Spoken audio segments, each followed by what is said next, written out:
నమస్కారం. ఓటెన్ TV news కి స్వాగతం.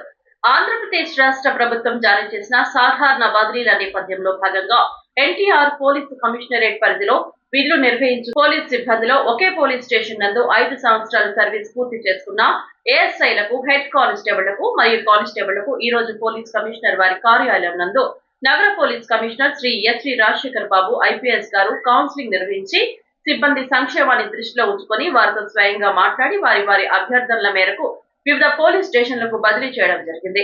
ఈ నేపథ్యంలో 14 మంది ఏఎస్ఐలకు, 118 మంది హెడ్ కానిస్టేబుళ్లకు మరియు 188 మంది కానిస్టేబుళ్లకు కౌన్సిలింగ్ నిర్వహించి వివిధ పోలీస్ స్టేషన్లకు బదిలీ చేయడం జరిగింది.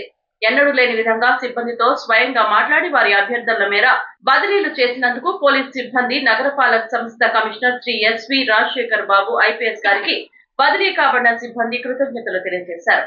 ఈ కార్యక్రమంలో నగర police commissioner Shri SV Rajasekhar Babu IPS గారు, admin DCP Shrimati KGV Saritha IPS గారు, ఏడీసీపీ ఎం రాజారావు గారు, ఏసీపీలు, ఇన్స్పెక్టర్లు మరియు సిబ్బంది పాల్గొన్నారు.